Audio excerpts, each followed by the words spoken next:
Welcome to your AP Statistics lesson on Chapter 25, Paired Samples and Blocks. This is Mrs. Brown, and I'm here with my pups, Daisy and Scout, and we are ready to talk about paired data. Data are paired when the observations are collected in pairs, or the observations in one group are naturally related to the observations in the other group. Paired data arise in a number of ways. Probably the most common one is to compare subjects with themselves with before and after a treatment. Once we know the data are paired, we can examine the pairwise differences. Because it is the differences we care about, we treat them as if the data as if those differences were the data and ignore the original two sets of data once we've calculated the pairwise differences. Now that we have only one set of data to consider, we can return to this simple one sample t-test.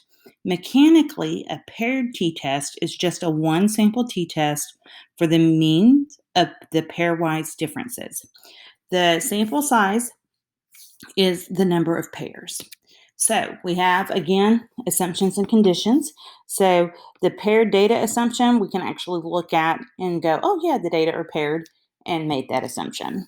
For independence, the differences must be independent of each other.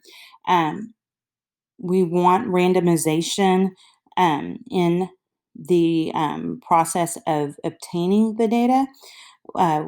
What we want to know usually focuses our attention on where the randomness should be, whether it is an experiment, and so there should be random assignment, or it is a study with a sample where there should be random selection.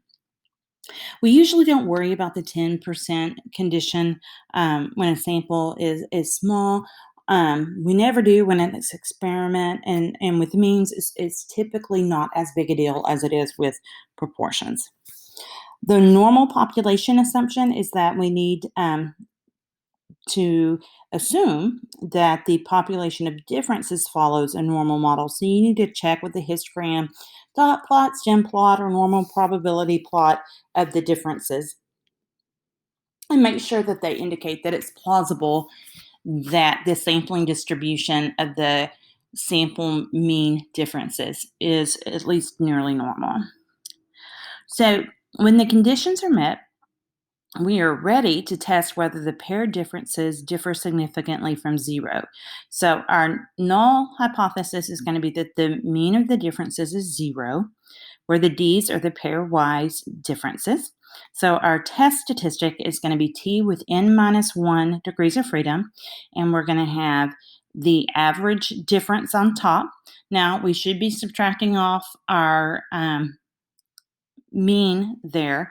Our hypothesized mean is that the mean of the differences is zero, so we would be subtracting zero. So we usually just write it as the sample differences mean, the mean of the sample differences, divided by the standard error of the sample differences. And so that's going to be the standard error of the sampling distribution of the mean differences, and that's going to equal the standard deviation of our particular sample of all the differences divided by the square root of n, where n is the number of differences. This is the model that we'll use to get our p-value. Confidence interval is going to look very familiar. It's just instead of x bar, we have d bar. So we've got our estimate plus or minus the appropriate critical value times the standard error of the sampling distribution of the sample of the estimate. All right. Some students do homework with the TV on. Some researchers want to see if people can study as effectively with as without distraction.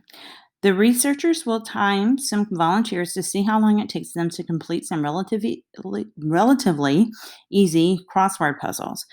During some of the trials, the room will be quiet During other trials in the same room, a TV will be on tuned to MTV, so music videos. Design an experiment that will require a two-sample T procedure to analyze the results. So, what you can do is you can randomly assign half the volunteers to do puzzles in a quiet room and half of them to do um, the puzzles in the room with the MTV on the television. So, this is our two sample procedure like we did in chapter 24. Now we want to design it so that we have a matched pairs T procedure to analyze the results. All right. So you want to randomly assign half the volunteers to do a puzzle in a quiet room and half to do a puzzle with MTV on the television. Then you're going to have each person do a puzzle under the other condition and look at the differences for each person. Which experiment would you consider the stronger design and why? Well, the match pairs is probably stronger because people vary greatly in their ability to do crossword puzzles. So the match pair design controls for this variability. Having done poorly on their math finals in June, 6 students repeat the course in summer school and take another exam in August. If we consider these students to be representative of all students who might attend the summer school in other years, do these results provide evidence that the program is worthwhile? So, this is asking us to do some inference. All right. So what we're going to do is we're going to enter August minus June in a list. You can choose either way. You just need to declare which way you are doing this. Um, it's natural to want to do August minus June so that positive results means is that their exam score went up in August. They did better in August than June. So I tend, if it's like a before and after kind of problem, I do after minus before. All right, so we're going to do a one sample t-test on the differences, and our null hypothesis would be that the mean of the differences is equal to 0, and the alternative is going to be that the mean of the differences is greater than 0, because if the program is worthwhile, the average differences would be positive. Okay, we have an indication of direction. So our test statistic is 1.75 with 5 degrees of freedom, and our p-value is 0.0699. Due to our large p-value, we fail to reject the null hypothesis. It does not appear that the summer program is worthwhile. Really, the problem here is probably that we don't have a large enough sample size. And because if n was larger, if we had scores from more students, we probably would end up with a significant difference. But we don't know that for sure. So this conclusion, of course, may be incorrect. So if so, what type of error was made? So remember, when we ask what type of error was made, we're not talking about error in our process or design. So the fact that n probably should have been bigger, that doesn't come into play. Nothing like that. We look at whether or not we rejected the null. We did not reject the null. So the only way that we would have committed an error is if the null was actually false and some alternative was true. And so that's going to be a type 2 error. We failed to reject the null. So the only way we would be mistaken is if the null is actually false. Okay, remember, error here doesn't mean we made an error in our procedure. It just means that the data we happen to have was misleading. All right, guys. Thank you so much for your attention. Go ahead and do the problems to try on your own, and we will go over that in class. Again, thank you, and I hope you have a great day.